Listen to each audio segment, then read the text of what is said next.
Le site web de l'Heure de la Bonne Nouvelle vous permet de revoir les émissions de la série en cours et de visionner celles des années précédentes. Dans la section Liens utiles, nous identifions plusieurs liens Internet donnant accès à du contenu évangélique de qualité sur le web. On y retrouve une tonne de moyens concrets pour vous aider à poursuivre et enrichir vos réflexions. Dans la section Restons en contact, nous vous proposons 2 manières faciles pour entrer en contact avec nous, soit le Perron d'Église et les groupes de discussion Je suis deuxième.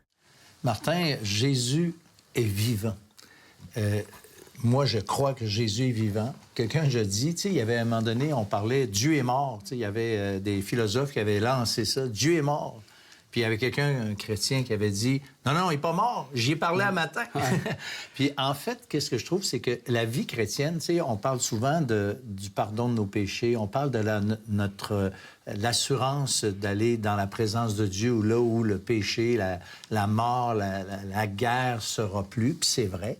Mais maintenant, aujourd'hui, lorsqu'on se tourne vers Dieu, lorsqu'on se tourne vers Jésus-Christ, il y a une relation qui est établie. On peut avoir un nouveau contact avec ce Dieu qui nous faisait peur.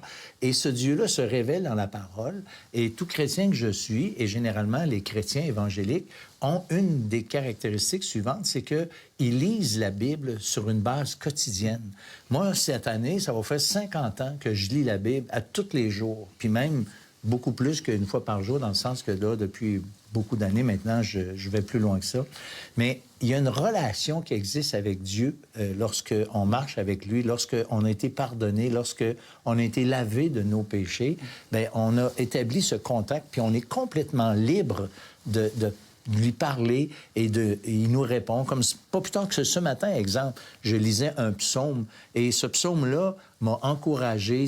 J'ai dit, Seigneur, merci parce que c'est ça que je veux, c'est ça que j'ai besoin. Puis ce gars-là qui a écrit ce psaume-là, bien, tu sais, il fait la même prière que moi. Fait que, tu sais, il y a une relation qui est établie. Il y a une proximité avec le Seigneur. Puis il y a 2 éléments difficiles.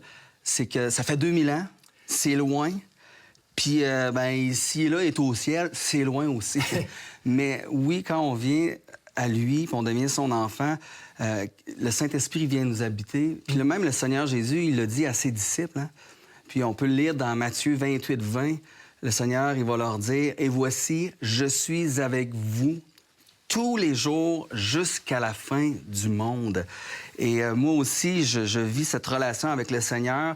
Bon, c'est sûr qu'il vient pas dans mon salon, assis à côté de moi, puis qu'on jase, mais c'est tout comme.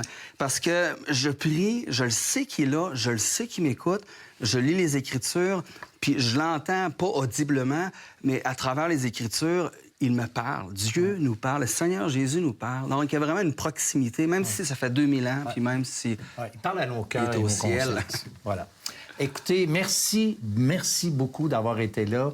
Merci à Jean-Sébastien Morin, merci Martin, puis merci à vous, chers téléspectateurs, qui écoutez nos émissions semaine après semaine. Et on vous dit au revoir et à la semaine prochaine pour une autre émission de l'Heure de la Bonne Nouvelle.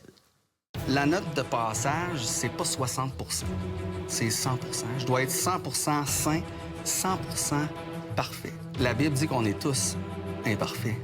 Mais c'est pas une question de je passe sur le test. Non, on est tous pécheurs. Il n'y a personne à 100 %. Mais le Seigneur Jésus-Christ, il était parfait, mais il a été puni à ma place. C'est à cause de lui que je peux être rendu juste.